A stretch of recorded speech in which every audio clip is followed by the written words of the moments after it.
Hey friends, welcome back to my channel. If you're new here, I'm Peggy. Thanks for joining me today. Today I'm going to show you how to make biscuits.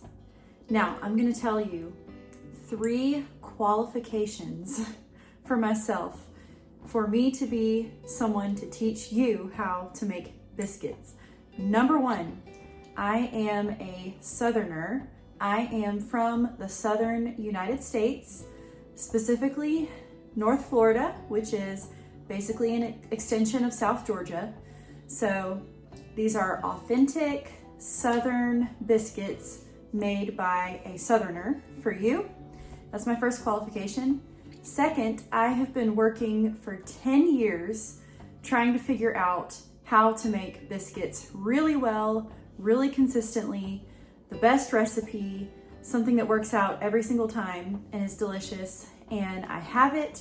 I've been making these for several years now, so I'm ready to share that with you.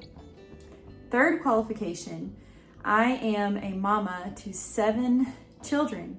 So I'm very motivated to find things that are fast and easy, something for an easy breakfast, an easy bread to go alongside dinner to help fill up bellies. So I was very motivated to create a really good biscuit recipe. Let's go ahead and jump in and I'll show you how I make them.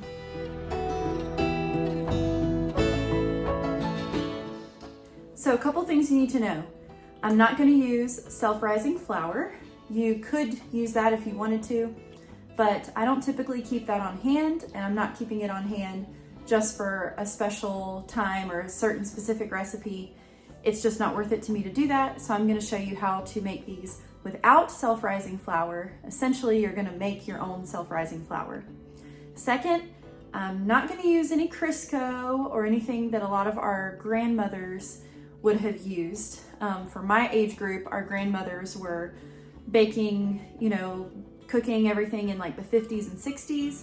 So this is when the TV dinner was popular and lots of vegetable oil type things were popular, including Crisco. I'm not going to use any Crisco. I'm going to use butter. Last thing you need to know is I'm going to use a stand mixer. My stand mixer right here. It's just a KitchenAid with the paddle attachment. You don't have to use that. You could just cut in the butter using a pastry cutter or a fork, but I think this is easiest and a lot of people seem to have that, so I'm gonna go ahead and assume that. Last thing is I'm not going to use buttermilk. You can use buttermilk and it's a good idea, it tastes great, but I don't typically keep that on hand. What I usually have is just regular whole milk. We drink raw milk, so I'm using that in this recipe, but it doesn't have to be raw. It can just be regular old milk. Okay, here are all the ingredients. We have 4 cups of flour. This is unbleached, organic, all-purpose flour that I just get from Costco.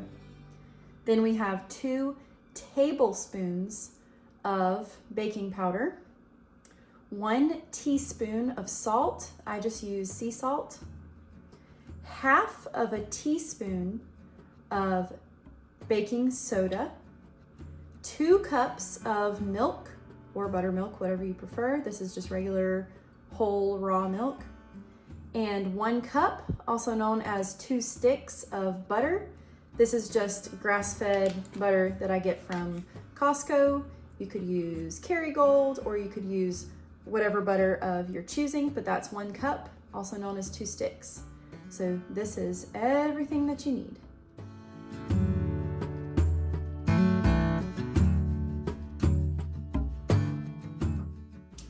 I'm just gonna get my apron on here. But if you want a special occasion type of breakfast, or you want to take something to a holiday meal, or you get invited to a brunch, this would be a really easy thing for you to make and take, and will be pretty impressive, I think, because not a lot of people make biscuits from scratch nowadays, so it's a really great thing to have in your arsenal. Okay, let's get started. So I'm using my mixing stand mixer here with the paddle attachment. We're gonna start with the 4 cups of flour. And I'm just using unbleached organic all-purpose flour. You could use any all-purpose flour that you wanted to. I haven't tried it with like whole wheat flour or anything. I'm sure it would probably work out well, but I have not tried that. So this is what I use. My favorite places to get this are Costco and Azure Standard, but also if you like, if you just have a regular grocery store, King Arthur flour makes really excellent flour. So it's just unbleached all-purpose. Now 2 tablespoons of baking powder. You don't want to get baking powder and baking soda mixed up or it's totally gonna ruin everything. So 2 tablespoons, which is quite a lot, but it works out, of baking powder. So that's going in. I'm just emphasizing to help you get it right so that you'll have a successful recipe. I'm sure you know the difference between baking powder and baking soda. So I'm just trying to be helpful to emphasize it a little so that you'll remember while you're making it and make sure you do the right one in the right amount. So that was 4 cups of flour, 2 tablespoons of baking powder, then 1 teaspoon of salt. Any kind of bread that you make must have salt. You must use salt or it's gonna taste like a lot of nothing. So make sure you have plenty of salt in there. This is a teaspoon of salt. I just use sea salt. Now we're gonna mix that together. And congratulations, you have made self-rising flour. That's what self-rising flour is. It's flour, all-purpose flour, baking powder, and salt. So now we've got that. We didn't have to buy self-rising flour. Okay. Next is the baking soda. This is half of a teaspoon of baking soda. So half of a teaspoon of baking soda. And you want to put that in after you have mixed together to make your self-rising flour. Now I'm going to put the half teaspoon of baking soda in. And then you want to get that all mixed in too, so that it's all throughout.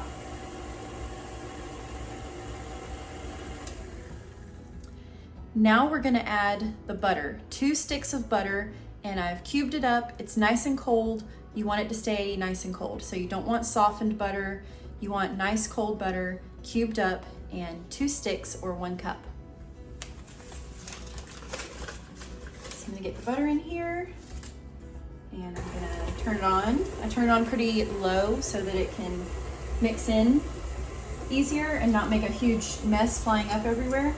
So I'm gonna let that go for just a minute until it gets nice and crumbly, kind of sandy looking. And I'll show you what it looks like to help you as you make yours. So here's what it looks like. Starting to look kind of sandy. All the butter is getting mixed in there. There might still be some large chunks, and that's fine. You just don't want the whole thing to be large chunks of butter. You want it to be nice and cut in, and the mixer does a fine job of that.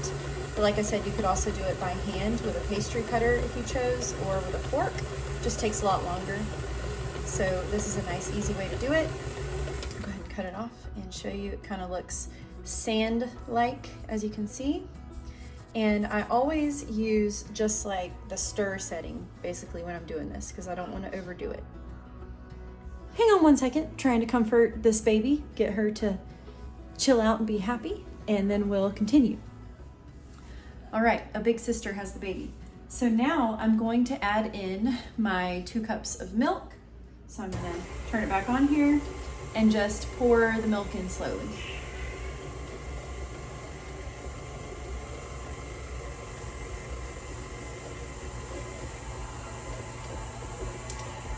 And you want it to mix just until everything is incorporated and all the flour is wet, essentially.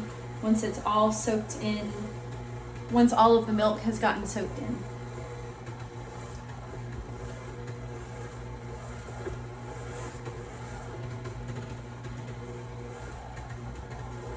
And here we go. And I'll show you what this looks like. Here's what it looks like, very nice. So we're gonna turn this out onto the counter with some flour. So turn it out onto a floured surface.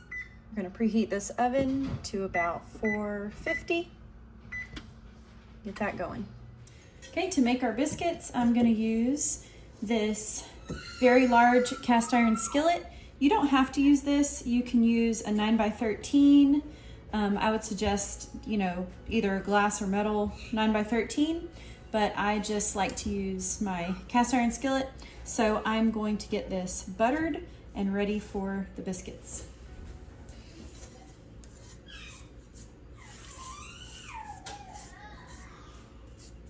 So you just want to butter it well. Okay, this is ready to go. Now I'm going to wash my hands and I'll show you how we cut out the biscuits. Okay, we're going to set this aside, and then I'm going to put some flour down here and we'll cut them out.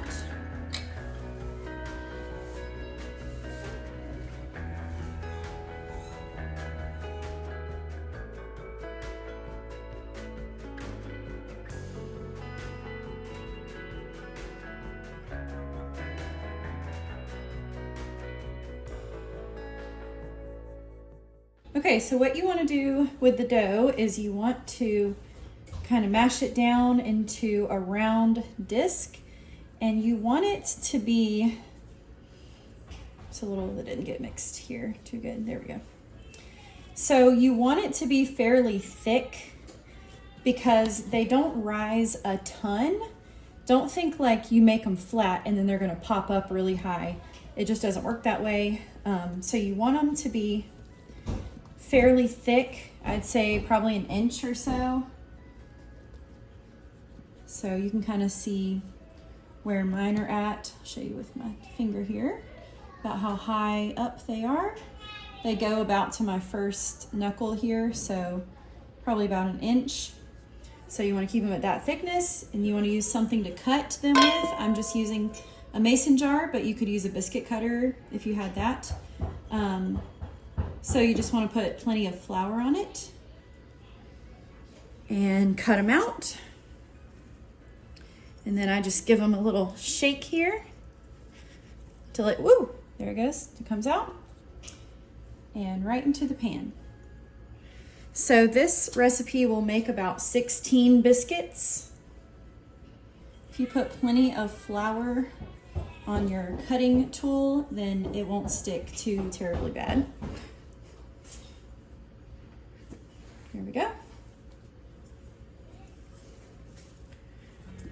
So this recipe makes about 16 biscuits, depending on how thick you get them.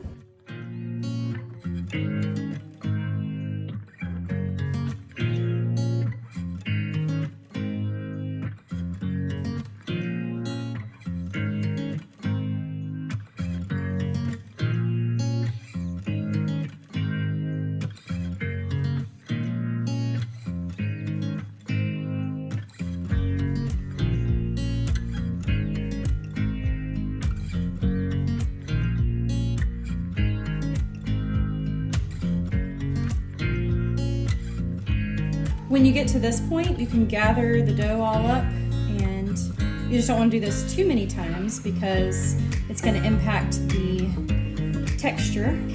But I just kind of bring it all back together into a little disc and start again.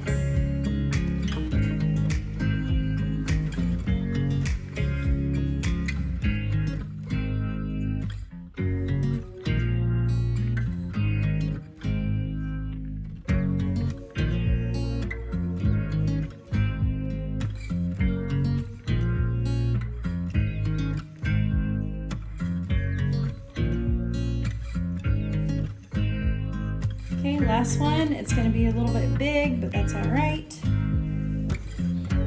Right in there. Show you what it looks like.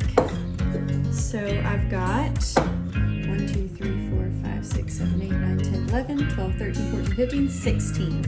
16 biscuits. So we're going to put this into a 450-degree oven on the middle rack here.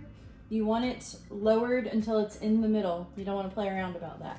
So I'm going to pop this in. They're going to stay in for about 15 minutes. The 15 minutes is over. I'm going to take them out and they're not done yet. I'm gonna put some butter on top. So I keep some butter on my counter over here, so I'm just gonna take some of that and just rub it all on top here. And then they will go back in. I like to use salted butter. So even inside of these, I've used salted butter. That's just my preference. And they don't turn out super salty or anything, even though I put salt in and use salted butter to make them and put salted butter on top. They don't turn out super salty or anything.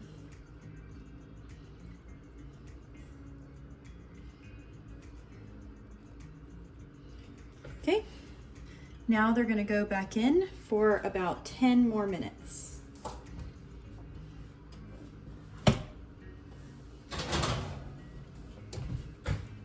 right, it's been 10 more minutes. They're done. I'm gonna show you what they look like. Here they are, lovely. And I'm gonna put a little more butter right over top. Just like this, being very careful. You could do this with a knife or something, but I'm comfortable doing this. Okay. Now you're gonna wanna let them just kind of hang out for a little bit and cool down, but I'm gonna go ahead and get one out so I can show you what it looks like.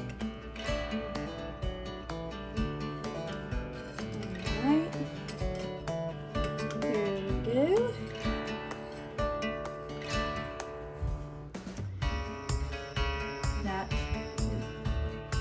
That right there is a lovely biscuit. Let's crack it open and get in some better light, and I'll show it to you. All right, here it is, our lovely little biscuit. Pop this open. You can check it out. Wonderful. This is the easiest bread that you could ever make, in my opinion, and very impressive. As you can see, put you some local honey on there. This is my favorite way and my kids' favorite way to eat a biscuit. So I've got some nice local honey on there. I have to take a bite, right? I have to show it to you. So here it is. I'm gonna get a bite.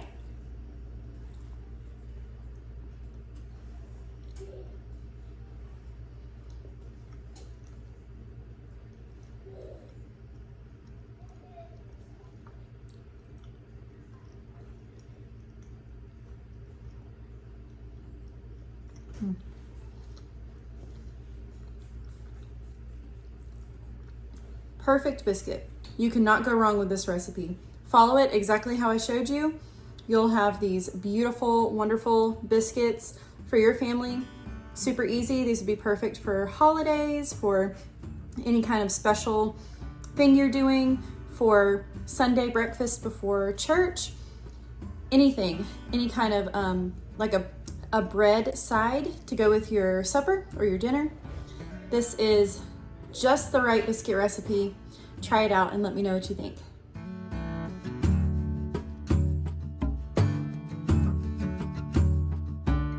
So if you happen to have any leftovers, you can store those in a plastic bag once they have cooled down all the way, and you can put those just on your counter in the plastic bag. They'll stay good for a couple of days, but they will get harder as each day goes by, so that's something to keep in mind. I try to have everyone finish them up either the same day I baked them or the next day. After that, they just start getting a little hard. So just something to note.